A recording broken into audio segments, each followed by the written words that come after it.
దేశ జీడీపీలో పారిశ్రామిక రంగం పాత్ర కీలకమైంది అన్నారు governor Vishnudev Varma. Council for industrial trade development India ఆధ్వర్యంలో ఏర్పాటు చేసిన 49వ గ్లోబల్ ఇండస్ట్రియల్ ప్రమోషన్ అవార్డ్స్ కార్యక్రమంలో పాల్గొన్నారు. దేశవ్యాప్తంగా సిఐటిడిలో ఉత్తమ ప్రతిభ కనబరిచిన 21 మందికి అవార్డులు ప్రదానం చేశారు. ఈ కార్యక్రమంలో retired IAS Gopalakrishna, president Suraj Singh మల్హోత్రాతో పాటు సంస్థ ప్రతినిధులు పాల్గొన్నారు. I'm delighted to join you at the 49th CITD Global Industrial Promotion Awards 2024, organized by the Council for Industrial and Trade Development India. I commend Council for Industrial and Trade Development India, CITD, for identifying and honoring individuals and organizations that contribute to the transformation of our economy through industry and trade. By inspiring entrepreneurs and enterprises to enhance quality and build value, CITD has played a pivotal role in fostering economic growth. Any nation thrives when industry and trade flourish in harmony with its people and policies. I am delighted to meet pioneers and innovators dedicated to achieving excellence in trade and industrial production. Congratulations to the awardees for their well-deserved recognition, and I urge others to draw inspiration from their accomplishments. The success of industrial enterprises hinges on quality, price, timely delivery, customer satisfaction, and always the prosperity is driven by efficiency, competitiveness, and foresight. To those yet to receive awards, I encourage renewed efforts to excel. As Kautilya stated, once you start working on something, don't be afraid of failure and don't abandon it. People who work sincerely are the happiest and the winners. India is rich in resources, natural, human, and infrastructural, and possesses all the ingredients to become an industrial superpower. However, the industrial sector contributes only a quarter to the GDP. To bridge this gap, we must focus on productivity, competitive. Congress ప్రభుత్వం దివ్యాంగులకు అండగా ఉంటుందన్నారు మంత్రి సీతక్క. హైదరాబాద్ రవీంద్ర భారతిలో అంతర్జాతీయ దివ్యాంగ దినోత్సవ వేడుకలు నిర్వహించింది ప్రభుత్వం. ఈ కార్యక్రమానికి ముఖ్య అతిథిగా మంత్రి సీతక్క హాజరయ్యారు. దివ్యాంగుల సంక్షేమ సంస్థ chairman Veeraiah, secretary Anitha Ramachandran, director శైలజతో పాటు పలువురు ప్రముఖులు పాల్గొన్నారు. ప్రతిభ కనబరిచిన దివ్యాంగులకు అవార్డులతో పాటు కృత్రిమ అవయవాలు, ల్యాప్టాప్స్ అందించారు.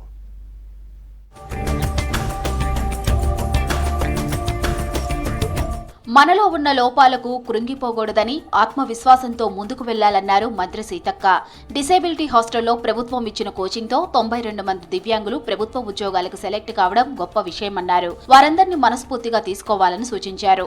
గత ప్రభుత్వం దివ్యాంగుల శాఖకు ₹1 కోటి ఇస్తే కాంగ్రెస్ ప్రభుత్వం 50 కోట్లు ఇచ్చిందన్నారు. కాంగ్రెస్ ప్రభుత్వం ఇచ్చిన మాటకు కట్టుబడి ఉంటుందని, పెన్షన్ తప్పకుండా పెంచుతామని హామీ ఇచ్చారు మంత్రి సీతక్క.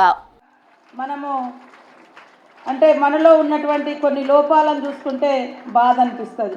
కానీ ఆ బాధను చూసి బాధపడడం కాకుండా మనలో మనం ఎట్లా ఉత్సాహాన్ని నింపుకోవాలో ఈరోజు స్టేజ్ మీద మన వాళ్ళు వేసినటువంటి డ్యాన్సులు, ఆటలు, పాటలు చూస్తే మనం ఎక్కడ కూడా తక్కువ కాదు. ఇట్లా ఎంతోమంది మీలో ఉన్నటువంటి ఒక గొప్ప టాలెంట్ని కూడా ఈ ఉత్సాహం రోజు మనం బయటికి తీసుకురావడం జరిగింది. మీ అందరికీ కూడా ఒకటే చెప్పదలుచుకున్నాం, ఆత్మవిశ్వాసంతో ఉండండి. మనం ఖచ్చితంగా ఆకాశమే హద్దుగా ఎదగగలిగేటువంటి శక్తి మీలో ఉన్నది. మనం ఎప్పుడు కూడా ఆత్మన్యూన్యతకు గురి కావద్దు. 1992లో డిసెంబర్ 3ను ఇంటర్నేషనల్ డిసేబిలిటీ డేగా ఐక్యరాజ్య సమితి ప్రకటించిందన్నారు దివ్యాంగుల శాఖ సెక్రటరీ అనితా రామచంద్రన్. విద్యార్థులు చేసిన నృత్యాలు అందరినీ అలరించాయన్నారు. పారా ఒలింపిక్స్ లోనూ దివ్యాంగులు సత్తా చాటుతున్నారని తెలిపారు.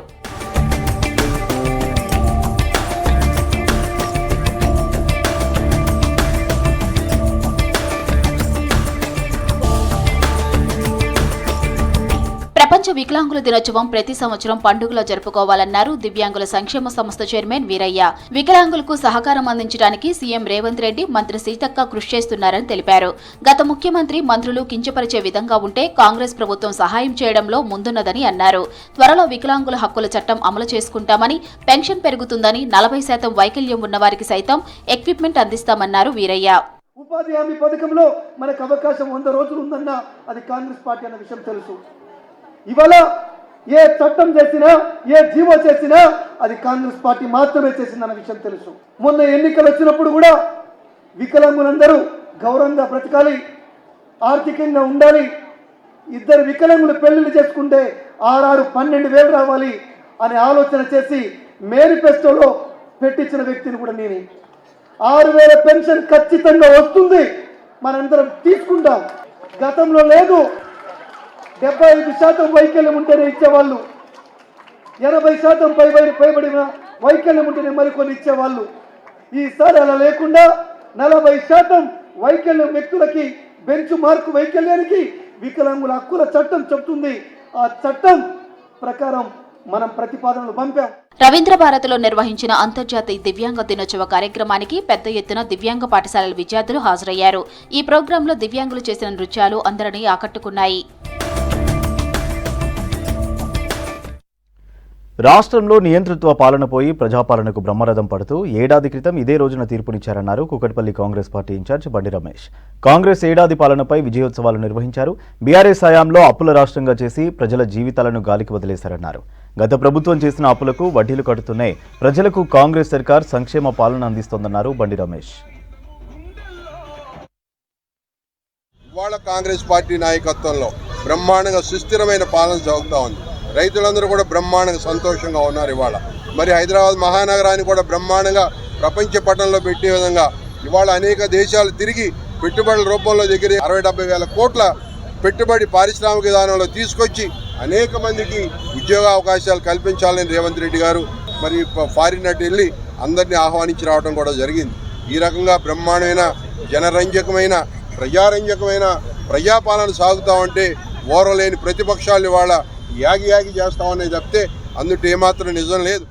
10 సంవత్సరాల అరాచక పాలన అంతమొందించి కాంగ్రెస్ పార్టీ ఆధ్వర్యంలో రేవంత్ రెడ్డి గారి నాయకత్వంలో తెలంగాణ రాష్ట్రంలో నిజమైన ప్రజాస్వామ్య వ్యవస్థలో ఒక ప్రజాపాలన ప్రారంభమైంది.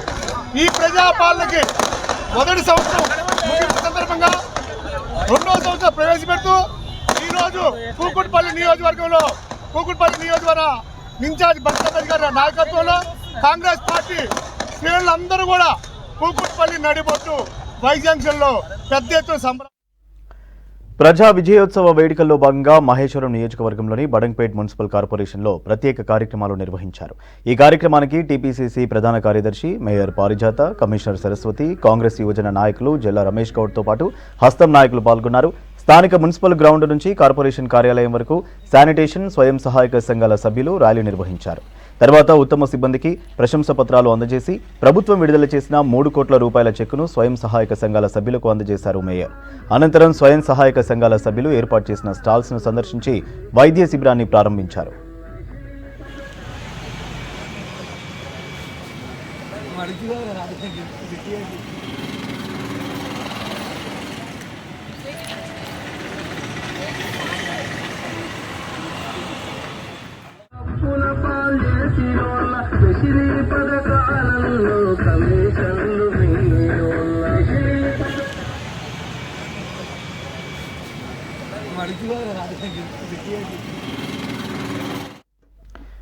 దివ్యాంగులకు చేయూత అందిస్తుంది తెలంగాణ ఇన్నోవేషన్ సెల్. హైటెక్ సిటీలో టీ వర్క్స్లో అసిస్టివ్ సమ్మిట్ నిర్వహించింది. ఫిజికల్ డిజేబుల్ పర్సన్స్ కోసం తీసుకురావాల్సిన కొత్త పరికరాలపై చర్చించారు. ఏఐ, మిషన్ లెర్నింగ్ టెక్నాలజీతో వస్తున్న టూల్స్, ఎక్విప్మెంట్లను ప్రదర్శించింది. ఇదే అంశానికి సంబంధించిన మరింత సమాచారం నరేందర్ అందిస్తారు. అన్నీ బాగున్న మనలాంటి వాళ్ళు ఏదైనా వర్క్ చేయొచ్చు, ఎక్కడికైనా ట్రావెల్ చేయొచ్చు. ట్రావెల్ చేసేందుకు వివిధ వెహికల్స్, 2 వీలర్స్ కావచ్చు, 4 వీలర్స్ చాలా ఉన్నాయి. కానీ ఫిజికల్లీ హ్యాండిక్యాప్డ్ కోసం మాత్రం కొంచెం ఇబ్బంది అనే చెప్పొచ్చు. వాళ్ళు ఒక ప్లేస్ నుంచి ఇంకొక ప్లేస్కి వెళ్ళాలన్నా, ఒక స్టేట్ నుంచి ఇంకొక స్టేట్కి వెళ్ళాలన్నా, ఎక్కడికైనా ట్రావెల్ చేయాలన్నా చాలా కష్టంతో కూడుకున్న పని. అలాంటి వాళ్ళ కోసం మనం ఇక్కడ చూడొచ్చు, బ్యాటరీతో నడిచే వీల్ చైర్ లాంటి ఒక సైకిల్, మోటార్ సైకిల్ ఇక్కడ ఉంది. అసలు ఇది ఎలా వర్క్ చేస్తుంది, దీన్ని ఏమంటారు, ఎక్కడ తయారు చేస్తారో ఒకసారి మనం తెలుసుకుందాం. ఏంటిది కొంచెం స్పెషల్గా ఉంది. నార్మల్గా మనం ఇలాంటి వీల్ చైర్ చూసాము, లేదంటే స్కూటీస్ ఉన్నాం, కానీ ఇది కొంచెం బ్యాటరీతో రన్ అవుతుంది అంటున్నారు. ఏంటిది? ఇది actually wheel chair cum vehicle అండి. Okay, for person with disabilities. Normally అయితే ఇప్పుడు డిజాబుల్ పీపుల్ నార్మల్లీ బైక్స్ నడిపేయడం, యాక్టివా విత్ 2 టైర్స్ నడిపేయడం చూస్తారు కదా. కాకపోతే ఆ స్ట్రెంత్ కూడా లేని వాళ్ళు చాలామంది ఉంటారు అనమాట. లక్షల కోట్ల మంది ఉంటారు. వాళ్ళ కోసం ఇదనమాట. Indoor as a wheel chair use చేయొచ్చు, outdoor as a vehicle use చేయవచ్చు. ఇప్పుడు మీరు యాక్టివా మీద ఏదైనా ఫంక్షన్కో ఆఫీస్కో వెళ్ళారనుకోండి, ఆ బైక్ బయట పెట్టేసి వెళ్ళాలి. బట్ ఇది అట్లా కాదు, ఇది కంప్లీట్ థింగ్ లోపల తీసుకెళ్ళొచ్చు, లేదంటే డిటాచ్ చేసి కూడా తీసుకెళ్ళొచ్చు. ఆటిజం అనేది ఒకప్పుడు ఉండే, బట్ అంతగా అవేర్నెస్ లేకుండే. ఈ మధ్యలో ఎక్కువ వినిపిస్తున్నమాట. సో వాళ్ళ కోసం ఎలాంటి థెరపీ చేస్తారు, క్యూర్ అయ్యే ఛాన్సెస్ ఏమైనా ఉండే అది చేయించుకోండి. సో అప్పట్లో ఆటిజం అనేది మనకి తక్కువగా తెలిసేది, కానీ ఇప్పట్లో 1 in 68 చిల్డ్రన్, అంటే ఒక 60 మందిలో ఒకరికి ఖచ్చితంగా ఆటిజం ఉంటుంది. అంత సివియర్గా పెరిగిపోతుంది ఈ మధ్యన ఆటిజం అనేది. ఆటిజం అనే కాదు, autism, ADHD, intellectual disability, sensory processing conditions, ఇలా చాలా ఇష్యూస్ ఉన్నాయి. ఇప్పుడు మనం డిసెబిలిటీ అంటే ఫిజికల్ డిసెబిలిటీకి ఎంత వర్క్ చేస్తున్నామో అలానే మనం ఇంటెలెక్చువల్ డిసెబిలిటీ, డెవలప్మెంటల్ డిసెబిలిటీకి కూడా వర్క్ చేయాలి. సో మేము ఈ పిల్లలందరికీ థెరపీ అనేది ప్రొవైడ్ చేస్తాం. వాళ్ళకి ఉన్న నీడ్ బట్టి మేము behaviour therapy, speech therapy, cognitive therapy. ఇప్పుడు చాలామంది పిల్లలు 4 years అయినా మాటలు రావట్లేదు, 5 years అయినా మాటలు రావట్లేదు అంటారు కదా. సో అలాంటి వాళ్ళకి స్పీచ్ వచ్చేలాగా, లాంగ్వేజ్ వచ్చేలాగా స్పీచ్ థెరపీ అవన్నీ ప్రొవైడ్ చేస్తాం. మనం ఇక్కడ చూడొచ్చు, లేటెస్ట్ టెక్నాలజీతో కూడిన ఒక హ్యాండ్ కనిపిస్తుంది. అయితే అది ఎలా వర్క్ చేస్తుంది, దాన్ని ఎవరు డెవలప్ చేస్తారో ఒకసారి తెలుసుకుందాం. హాయ్ సార్, చాలా వరకు చూసాము లైక్ ఇలాంటి హ్యాండ్స్, ఇదేంటి కలాం అని పెట్టారు సార్? ఇది వచ్చేసి బయానిక్ హ్యాండ్ సార్. ఇది వచ్చేసి కలాం సార్ ఇన్స్పిరేషన్తో తయారు చేసిన హ్యాండ్. కంప్లీట్లీ మనము హైదరాబాద్లో డిజైన్ అండ్ డెవలప్ చేసిన హ్యాండ్. నార్మల్గా చూస్తున్నట్టయితే మనకు డిఫరెంట్ టైప్స్ ఆఫ్ హ్యాండ్స్ ఉంటాయి, కానీ ఇది చాలా advanced hand. India's first fully functional bionic hand. మీరు ఇప్పుడు చూసినప్పుడు చూడండి, it works on the EMG signal ప్యాటర్న్లో వర్క్ చేస్తుంది అనమాట. వెన్ ద మసిల్, మన మసిల్ ఎలా మూవ్ చేసినప్పుడు ఆటోమేటికల్గా ఈ మసిల్ ఇలా మూవ్మెంట్ చేసినప్పుడు హ్యాండ్ స్టార్ట్ ఫంక్షన్ అనమాట. సో తనకి యాంపుటేషన్ అయింది. సో తనకి మనం హ్యాండ్ ఫిట్ చేసాము. ఫిట్ చేసిన తర్వాత you just wear it. It's చాలా సింపుల్గా పెట్టుకొని చేసినప్పుడు so it automatically it's senses తన మజిల్ని రీడ్ చేసుకొని ఇట్ స్టార్ట్స్ మూవింగ్ అనమాట. సో దీంతో మనం రెగ్యులర్గా చేసే పని అన్నీ చేయొచ్చా? ఏమైనా పర్టికులర్గా రెస్ట్రిక్షన్స్ అలాంటివి ఏమైనా? లేదు సార్, దీని నుంచి అన్ని యాక్టివిటీస్ చేయొచ్చు. 18 డిఫరెంట్ గ్రిప్ ప్యాటర్న్స్ ఉంటాయి, అంటే 18 డిఫరెంట్ యాక్టివిటీస్ చేయొచ్చు. లైక్ మీరు షేక్ హ్యాండ్ ఇవ్వచ్చు, బాటిల్ పట్టుకోవచ్చు, అన్ని డిఫరెంట్ యాక్టివిటీస్ చేయొచ్చు దీని నుంచి. ప్లస్ కస్టమైజేషన్, ఇప్పుడు మనము ఫిక్స్ చేసిన గ్రిప్స్ కాకుండా వాళ్ళకి సొంతంగా ఏమైనా గ్రిప్స్ చేయాలనుకుంటే అవి కూడా వాళ్ళు చేయొచ్చు. ఎంత ప్రైస్లో మనకు మార్కెట్లో అవైలబుల్? ఇది వచ్చేసి మనము బయట కంపెనీస్ వేరే కంట్రీస్లో నుంచి చాలా ప్రోడక్ట్స్ ఇండియాలో అవైలబుల్ ఉన్నాయి. వాటి 8 lakhs to 45 lakhs రేంజ్లో ఉంటాయి. కాకపోతే మనం దీన్ని మోర్ అఫోర్డబుల్ చేయాలని వీఆర్ సెల్లింగ్ అట్ 4.5 lakhలో డిజైన్ చేసాం సార్ ఇది. సో ఇది మొత్తం హైదరాబాద్లోనే మ్యానుఫ్యాక్చరింగ్ అంతా? కంప్లీట్లీ డిజైన్ అండ్ డెవలప్ అయిన హైదరాబాద్. R&D టీమ్ కూడా ఇక్కడే ఉంటుంది. సో మ్యానుఫ్యాక్చరింగ్ యూనిట్ ఇక్కడే ఉంది. మొత్తం design and develop Hyderabad sir ఇది. సో ఇలాంటి టెక్నాలజీ దీంట్లో యూజ్ చేస్తారు? దీనిలో బయానిక్ టెక్నాలజీ సార్. ఇది more advanced technology wear machine learning algorithms, it senses the object and it all depends on the object, it takes the shape of the object and it stop there. అందులో pressure sensors ఏం లేవు అయినా కూడా it senses based AI algorithms ఉన్నాయి. So దాన్ని బట్టి ఇది అర్థం చేసుకొని సెల్ఫ్ అనలైజ్ చేసుకొని ఆబ్జెక్ట్ని వెరీ ప్రిసైజ్లీ పట్టుకుంటుంది అనమాట. లైక్ ఎగ్ని పట్టుకోవాలంటే ఒక ప్రెషర్ కావాలి, ఒక హార్డ్ ఆబ్జెక్ట్ని పట్టుకోవాలంటే ఒక ప్రెషర్ కావాలి. ఇది ఎగ్ని అంతే డెలికేట్గా ప్రెస్ చేస్తుంది, హార్డ్ ఆబ్జెక్ట్ని కూడా అంతే డెలికేట్గా పట్టుకుంటుంది అనమాట. ఇక్కడ చూడొచ్చు మనం, ఇది ఇంటర్నేషనల్ మార్కెట్లో కావచ్చు, అదర్ కంట్రీ నుంచి తెప్పించుకోవాలంటే 40 to 45 lakhs అయితే అంటున్నారు. ఇక్కడ మాత్రం కేవలం ఇది హైదరాబాద్లోనే తయారు చేస్తాము. దీన్ని 4 to 4.5 lakhsలోనే కస్టమర్స్కి ఇస్తున్నామని చెప్తున్నారు. దీంట్లో ఇదే కాకుండా వీల్ చైర్కి సంబంధించింది కూడా మనం చూడొచ్చు. ఇక్కడ 1 lakhలోనే అవైలబుల్లో ఉన్నాయి. కెమెరామెన్ అనిల్తో నరేందర్, V6 న్యూస్, హైదరాబాద్. బంగ్లాదేశ్లో హిందువులపై, స్వామీజీలపై జరుగుతున్న దాడులను ప్రతి ఒక్కరూ ఖండించాలన్నారు హిందూ ధార్మిక సంఘాల ప్రతినిధులు. శ్రీ శివశైవ క్షేత్రం ఆధ్వర్యంలో కొత్తపేటలోని భవానీ టెంపుల్ వరకు కొవ్వొత్తులతో ర్యాలీ నిర్వహించారు. దేశంలో హిందూ ధర్మం రక్షణ కోసం హిందువులంతా కలిసికట్టుగా పోరాడాల్సిన సమయం వచ్చిందన్నారు. ఇక మీదట హిందువులపై దాడులు చేస్తే సహించేది లేదన్నారు. ఈ దాడులను హిందువులతో పాటు ముస్లింలు కూడా ఖండించాలని పిలుపునిచ్చారు. గత కొన్ని సంవత్సరాల నుంచి బంగ్లాదేశ్లో హిందువుల మీద విపరీతమైన దాడులు జరుగుతూ ఉన్నాయి. మన యొక్క స్త్రీలని మానభంగాలు చేయటం, దొరికినట్టుగా చంపేయటం, నరికేయటం, రకరకాలుగా ఉన్న ఈ ప్రవృత్తులన్నీ కూడాను, ఇటువంటి అన్నిటికీ కూడా ఇస్కాన్ యొక్క ధర్మాచార్యులైనటువంటి కృష్ణదాస్ గారిని ఆయన మీద అన్యాక్రాంతంగా కొన్ని కేసులు పెట్టి, అంతేకాదు రాజద్రోహ కింద కూడా చిత్రీకరించి ఆయన అరెస్ట్ చేశారు. దీన్ని మన స్వామీజీలు, మన హిందూ ప్రజలందరూ కూడా ఐక్యంగా ఉన్నటువంటి మన భారతదేశంలో ఉన్నటువంటి అందరూ హిందువులందరూ కూడా దీన్ని ఖండించాలని చెప్పేసి మేము కూడా దీన్ని ఖండిస్తూ ఉన్నాము. జరుగుతున్న ఈ దాడులన్నీ కూడా ఖండించాలి, ప్రతి గురించి కృషి చేయాలి, ప్రతి ఇంటి నుంచి హిందువు బయటికి రావాలి, హిందువులపై జరుగుతున్న దాడులన్నిటికీ సమిష్టిగా కృషి చేయాలని, అలాగే శ్రీ చిన్మయ కృష్ణదాస్ గారు అరెస్టు మీద ఆయన చేసిన నేరం రుజువు కాకుండానే దేశద్రోహ ముద్ర వేసి ఆయన అరెస్టు చేయడం జరిగింది. ఆయనని విడిపించడానికి భారతీయులందరం కూడా సమిష్టిగా కృషి చేయాలని మా వాళ్ళందరం 100 మందిలో వచ్చాము. దైవక్షేత్ర పీఠం రోడ్ నెంబర్ 4 టెలిఫోన్ కాల్ నుండి ఇక్కడ కొత్తపేట భవానీ మాత టెంపుల్ వరకు మేము ర్యాలీగా వచ్చాము, పాదయాత్రగా వచ్చాము. సో ఈ బంగ్లాదేశ్పై హిందువులపై దాడిని తీవ్రంగా ఖండిస్తున్నాము. ఇంతవరకు ఏ రాజకీయ నాయకుడు కూడా దీనికి ముందుకు రాలేదు. ఓన్లీ పవన్ కళ్యాణ్ గారు మాత్రమే వచ్చారు, బీజేపీ నాయకత్వం వచ్చారు. మిగతా రాజకీయ నాయకులు, మిగతా ప్రతి ఒక్క హిందూ ప్రతి ఒక్క గడప నుండి ఈ యొక్క బంగ్లాదేశ్పై దాడిని, హిందువులపై దాడిని ఖండించాలని. తెలంగాణ రాష్ట్రం ఏర్పడిన తర్వాత పరిపాలించిన గత బీఆర్ఎస్ ప్రభుత్వం ఉద్యమకారులను పట్టించుకోలేదన్నారు ప్రజా సంఘాల చైర్మన్ గజలకాంత. హైదరాబాద్ సోమాజిగూడ ప్రెస్ క్లబ్లో ఉద్యమకారుల రౌండ్ టేబుల్ సమావేశం నిర్వహించారు. తెలంగాణ ఉద్యమకారులు కుటుంబాలను పోషించలేక కేసుల పాలై నిరుద్యోగులుగా మిగిలారన్నారు ఓయూజేఏసీ నేత పిడమర్తి రవి. ఈ మీటింగ్లో తెలంగాణ ఉద్యమకారులు, విద్యార్థులు పాల్గొన్నారు. వాళ్ళను పాతరేసి తెలంగాణ రాష్ట్రం తెచ్చిందెవరు, ఇచ్చిందెవరు? తెచ్చిన వాళ్ళ గురించి కానీ, ఉద్యమం చేసిన వాళ్ళ గురించి కానీ, లేకుంటే ఇచ్చిన వాళ్ళ గురించి కానీ ఈ రాష్ట్రంలో ప్రస్తావన లేదు. హరీష్ రావు పెట్రోల్ పోసుకున్నాడు కానీ ఆయనకు అగ్గిపెట్టలే, కానీ శ్రీకాంతాచారికి పెట్రోల్ పోసుకున్నాడు, అగ్గిపెట్ట దగ్గరనే పెట్టుకున్నాడు. హరీష్ రావు తెలంగాణలో ఉన్నటువంటి వ్యక్తులకు, బీసీలకు, విద్యార్థులకు, యువతకు ఏమని పిలుపునిచ్చిందంటే, నేను పెట్రోల్ పోసుకుంటా, ఇదే నేను తగలబెట్టుకోను, కానీ మీరు పెట్రోల్ పోసుకొని మీరు తగలబెట్టుకోండి. వాళ్ళు రాజకీయాల కోసము తెలంగాణ ఉద్యమాన్ని ఎంచుకున్నారు, వాళ్ళు తెలంగాణ సెంటిమెంట్ను వాడుకున్నారు. కానీ కేసీఆర్ కుటుంబంలో ఈ తెలంగాణ రాష్ట్రం కోసం ప్రాణత్యాగం చేయలే, తుపాకీ పట్టలే, జైలుకు. కానీ రాజ్యాధికారానికి మాత్రం ఆ కుటుంబం వచ్చింది. కేసీఆర్ తట్టుకోలేకపోయిండు. గీ కింది కులాలోళ్ళు, ఈ యాదవ్, గౌడు, మాల, మాదిగా గీలా ఉద్యమం నడిపేది. నేను కదా తెలంగాణ ఉద్యమం అంటే, నేనే తెలంగాణ మిగిలితే నా కొడుకు బిడ్డ అనే స్థితిలో నుండి చేంజ్ చేసిందంటే, ఉద్యమము కేసీఆర్ చేతిలో లేకుండా విద్యార్థుల చేతిలోకి వెళ్ళిపోయింది. అప్పటి కేసీఆర్ని ఎవరు నమ్మేటోళ్ళు కాదు, ఎందుకంటే నిమ్మరసం తీసుకొని ఇంట్లో పడినాడు. ఉద్యమాన్ని విద్యార్థుల చేతులకు ఎత్తుకున్నారు. అందుకోసమని ఏం చేసిండు కేసీఆర్? కోదండరామ్ గారిని ముందు పెట్టి ఈయన పొలిటికల్ జేఏసీకి నాయకుడు అన్నాడు.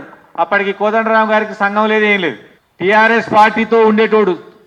ఆయనను తీసుకొచ్చి పొలిటికల్ జేఏసీ చైర్మన్ చేసిండు. మా పుట్టుకే ఉస్మానియా యూనివర్సిటీ పుట్టిందే తెలంగాణ రాష్ట్రం కోసం అనిపిస్తుంది. అది ఆ వేదిక ఏర్పాటు చేసిందే దానికోసం.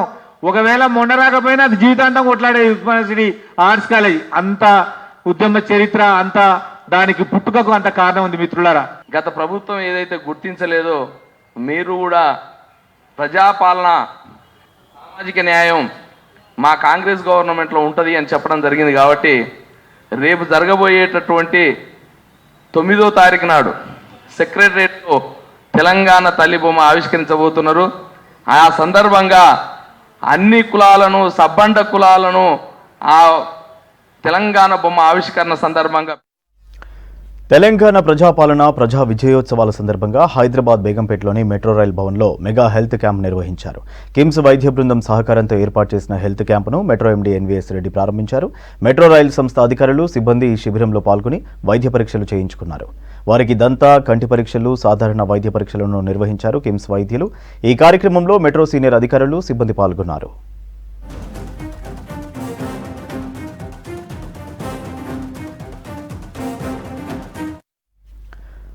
హైదరాబాద్ బడంగ్పేట్ కార్పొరేషన్ పరిధి అల్మాస్గూడలో కూల్చివేతలు చేపట్టింది హైడ్రా. వెంకటేశ్వర కాలనీలోని పార్కును ఆక్రమించి చేపట్టిన కట్టడాలను కూల్చివేశారు అధికారులు.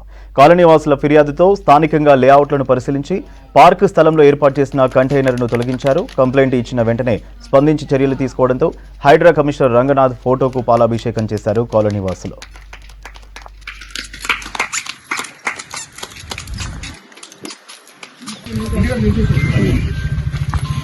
రంగనాథ్ గారికి శ్రీ వెంకటేశ్వర కాలనీ, అల్మాస్గూడ, బాలాపూర్, రంగారెడ్డి జిల్లా వాసులకు చాలా సంతోషకరమైన రోజు.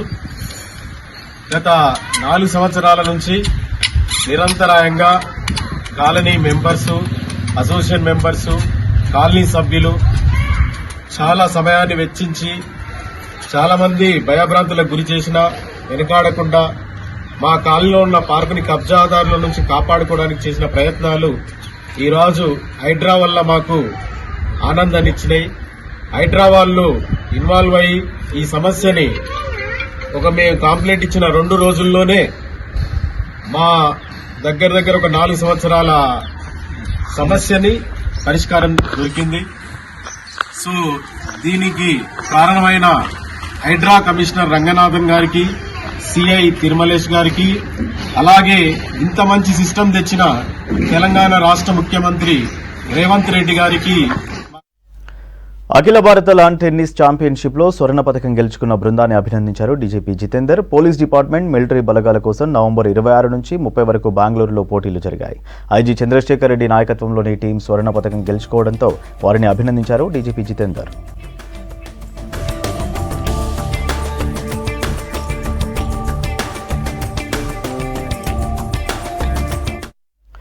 ఇబ్రహీంపట్నం రాయపూలులో జరిగిన కానిస్టేబుల్ నాగమణి హత్య కేసులో నిందితుడు పరమేష్కు వైద్య పరీక్షలు నిర్వహించారు డాక్టర్లు. అనంతరం రిమాండ్కు తరలించారు పోలీసులు. ఈ మర్డర్ కేసులో నిందితుడికి శివ అనే వ్యక్తి సహకరించినట్లు గుర్తించారు పోలీసులు. శివ కోసం 3 బృందాల పోలీసులు వెతుకుతున్నారు. శివ ఇచ్చిన సమాచారంతోనే కానిస్టేబుల్ నాగమణిని వెంబడించి హత్య చేశాడని తెలిపారు పోలీసులు. నిందితుడి నుంచి ఒక కత్తి, కారు, ఐఫోన్ను స్వాధీనం చేసుకున్నారు. కానిస్టేబుల్ నాగమణి స్కూటీ మీద వెళ్లిన సీసీటీవీ దృశ్యాలను పోలీసులు విడుదల చేశారు.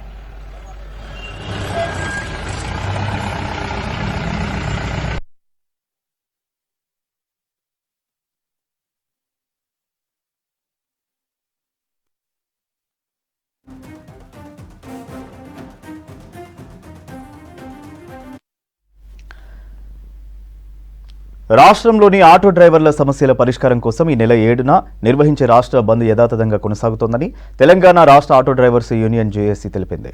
కొన్ని ఆటో సంఘాల నాయకులు బంద్ లేదని తప్పుడు ప్రచారం చేస్తున్నారన్నారు జేఏసీ కన్వీనర్ వెంకటేశం. ఆటో డ్రైవర్ల సమస్యలు పరిష్కారం కాకపోవడంతోనే బంద్కు పిలుపునిచ్చామన్నారు.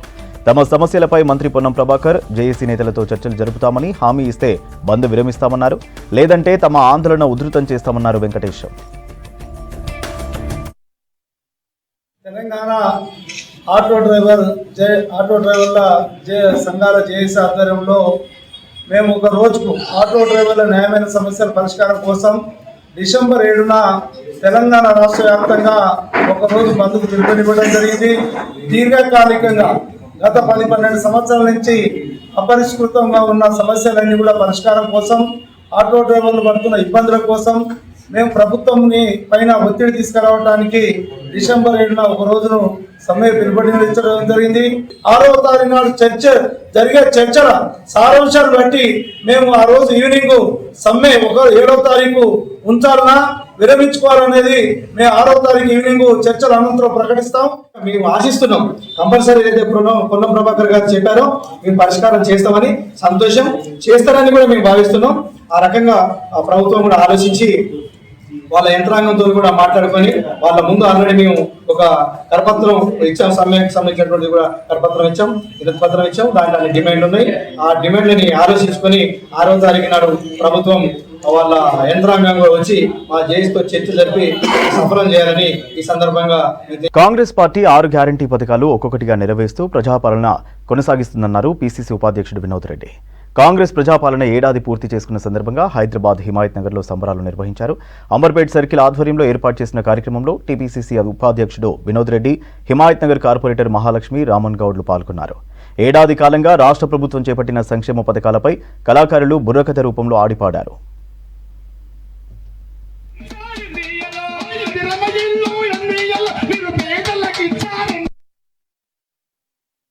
మూడు రంగుల జెండా ఎన్నియో ఇది మగపేట జెండా ఎన్నియో, మూడు రంగుల జెండా ఎన్నియో ఇది ముత్తపేట జెండా ఎన్నియో, రేవంతన్న ఎన్నియో మన ముందుకు వచ్చారు ఎన్నియో, రేవంతన్న ఎన్నియో మన ముందుకు వచ్చారు ఎన్నియో, మన రాష్ట్రం ఎన్నియో మన అభివృద్ధి చూడు ఎన్నియో, ఇది రమైళ్ళు ఎన్నియో నిరుపేదలకి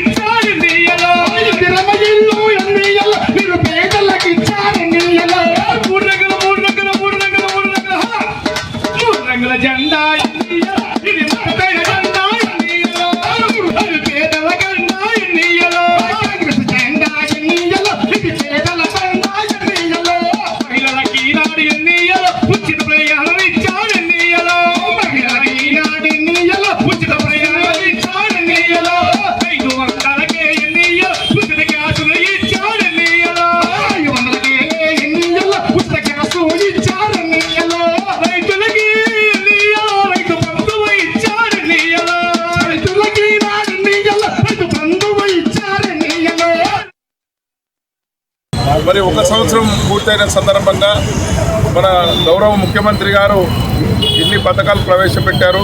ప్రజలకు ఏ రకంగా లబ్ధి చేకూరుతుంది అవగాహన కల్పిస్తూ మరి ఈరోజు ఒక కళాకారుల బృందంతో ఈ కార్యక్రమం ఇక్కడ ప్రభుత్వ లాంఛనంతో ఏర్పాటు చేయడం జరిగింది.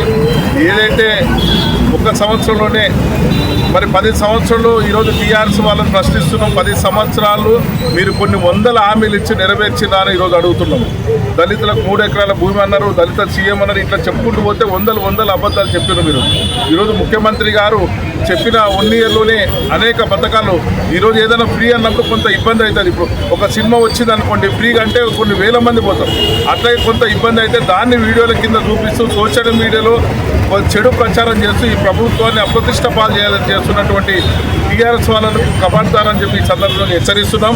ఈరోజు కాంగ్రెస్ కార్యకర్తలకు కానీ కాంగ్రెస్ నాయకులకు కానీ ఒక పార్టీ ఉపాధ్యక్షుడిగా నేను సూచించడం ఏంటంటే, మనం చేస్తున్నటువంటి 6 గ్యారెంటీలను కానీ, ప్రభుత్వం ఇచ్చిన గ్యారెంటీలను కానీ, ఇతర అభివృద్ధి కార్యక్రమాలు ఏవైతే జరుగుతున్నాయో కాంగ్రెస్ ప్రభుత్వంలో అవి ప్రజల వద్దకు మనం తీసుకోవాల్సిన బాధ్యత మనకు. మనం ప్రజల దగ్గరికి తీసుకుపోయినప్పుడే ఈ అభివృద్ధి సంక్షేమ పథకాల యొక్క అభివృద్ధి ఫలితం తెలుస్తుంది. మనం తెలియజేయడం ఒక్కటే కాదు, అభివృద్ధి కార్యక్రమాలు ఏ విధంగా ప్రజలకు ఉపయోగపడతాయనేది కూడా మనం ప్రజలకు వివరించాల్సిన బాధ్యత. కాంగ్రెస్ ప్రభుత్వం ఏడాది పాలనలో విఫలమైందన్నారు సిరిలింగంపల్లి నియోజకవర్గం బీజేపీ ఇన్ఛార్జి రవికుమార్ యాదవ్. ప్రజలకు అందాల్సిన సంక్షేమ పథకాలు అందడం లేదన్నారు. ఇప్పటి వరకు కొత్త పెన్షన్, డబుల్ బెడ్రూమ్ ఇండ్లు, రేషన్ కార్డులు ఇవ్వలేదని విమర్శించారు. నిరుద్యోగ భృతి ఇస్తామని ఇవ్వలేదన్నారు. రైతు రుణమాఫీ, రైతు భరోసా పేరిట రైతులను మోసం చేశారన్నారు. శేరిలింగంపల్లి నియోజకవర్గం ఆల్విన్ కాలనీలోని పార్టీ కార్యాలయం నుంచి భారీ బైక్ ర్యాలీ నిర్వహించారు బీజేపీ నేతలు.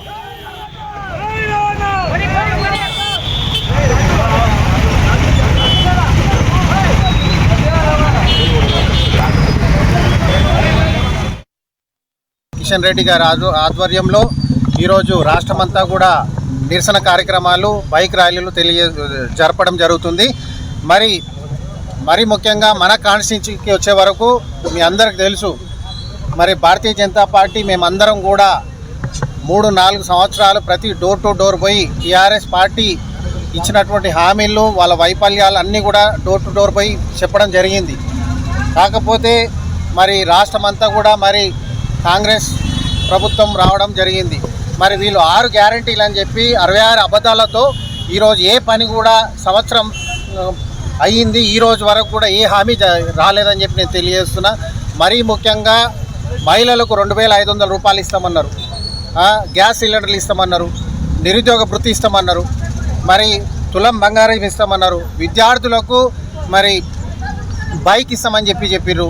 ఇవన్నీ కూడా అదే కాకుండా మరీ ముఖ్యంగా తెలంగాణ అమరవీరులకు ప్రతి కుటుంబానికి మరి 25,000 పింఛన్ ఇస్తామన్నారు. అదేవిధంగా ప్రభుత్వ ఉద్యోగం ఇస్తామన్నారు. 250 గజాలు. హైదరాబాద్ బండ్లగూడలో గంజాయి అమ్ముతున్న వ్యక్తిని అదుపులోకి తీసుకున్నారు పోలీసులు. గంజాయి అమ్మకాలు చేస్తున్నారనే సమాచారం రావడంతో పోలీసులు తనిఖీలు నిర్వహించారు. బీహార్ నుంచి ట్రైన్లో గంజాయి తీసుకొచ్చి సిటీలో అమ్ముతున్నారని తెలిపారు పోలీసులు. నిందితులు జమాల్ నుంచి 950 గ్రాముల గంజాయిని స్వాధీనం చేసుకుని కేసు నమోదు చేసి దర్యాప్తు చేస్తున్నారు పోలీసులు.